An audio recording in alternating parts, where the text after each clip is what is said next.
Welcome. My name is Emma. I don't have any incense to do a cleanse today, but we can take a deep breath.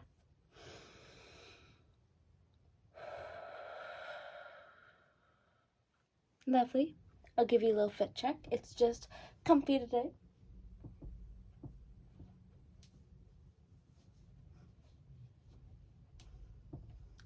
I got this shirt in Australia when I was about 14.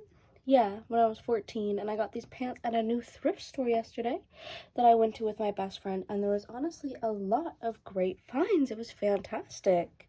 Today's topic is pleasure again. I have a video titled Pleasure a little bit back, but I just have more I want to say and more I've learned.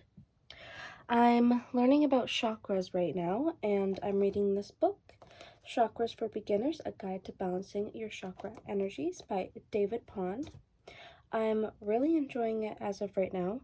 I've only read about the root chakra, and the root chakra is the basic need for survival. It's you feel safe, you have your needs, you feel stable, your life doesn't feel like a mess. The basic animalistic urge for sex, just for reproduction. Oh my goodness, wait a second. Oh, did you hear that? What? Say hello to Maiden. Wow. She is the biggest sweetie.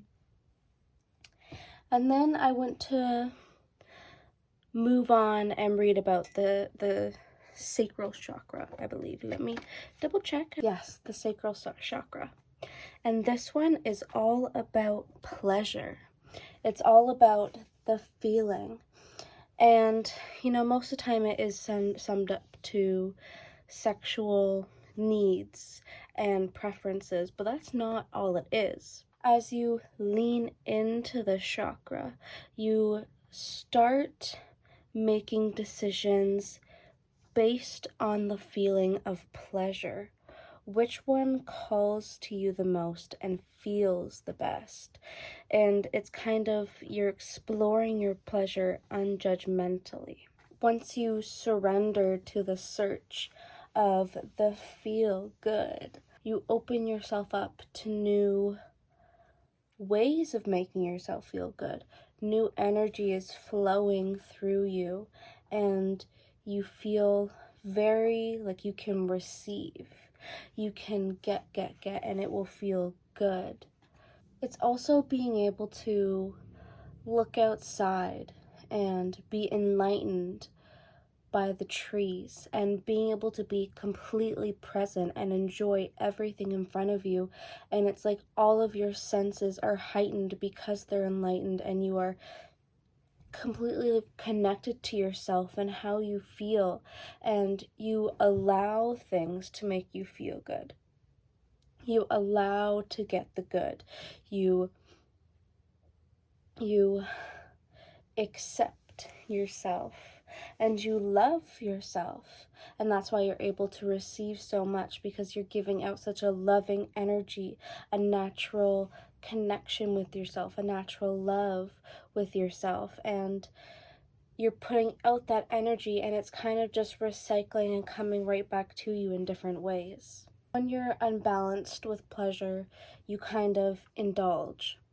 And in the book, it says not to completely cut out all of the indulgence. Because as soon as you do, the desire to have them are still there. The desire, the feeling never goes away. So it guides you to indulge in your indulgence, but be completely present. Focus on how it makes you feel, how your body feels, what you're thinking, if this is helping you in the moment or not. How your body feels afterwards, your thoughts afterwards, how you wake up feeling after your indulgence. By being completely present with those things, you're kind of able to naturally weave out the things that aren't good for you, because you'll be finding all these things to be present in. So the things that don't feel good when you're present, you kind of naturally forget about them. They kind of dwindle away. You know, if you're only focusing on good, you're going to forget about bad. You're going to be so caught up in the present that the things that took you away from yourself, the indulgence that weren't good, they kind of sizzle. And, you know, sometimes it's not always going to be completely that easy if you've been struggling for many, many years. But every time you crave your indulgence, you're craving a memory that came with it.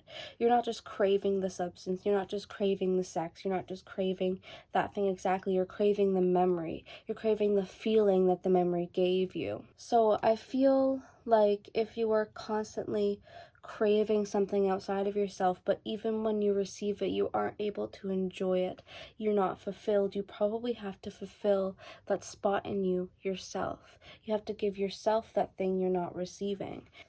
Maybe you overindulge in sex because it is the only time you feel safe and vulnerable with your body, with yourself. You feel like you're in your element. You have to create that space for yourself outside of sex. I truly believe that all pleasure comes from the same feeling. And it's from the feeling of creating. You know, it's sexual energy. You know, you reproduce and you do that with your body, and it's the pleasure of creating. It's the pleasure of releasing. So when you find your element and you do your art and you do the thing, you're in your creative space, you have the same pleasure. It feels good. You feel confident. You feel self-assured. You feel like a little boost. It feels good. You feel relaxed and at ease. I truly believe all energy is sexual. It's nurturing, it's loving, it's giving, it's receiving, it's at ease, but it's also passionate, and all the things to describe the way you feel during intercourse can be brought up any other time you're feeling good. You're dancing, you know, you're releasing that kind of energy. It's the same kind of confidence. It's the same pleasure of just feeling good and yourself and expressing and be able to flourish like a flower. I think that's all I have for you today. Thank you. I love you.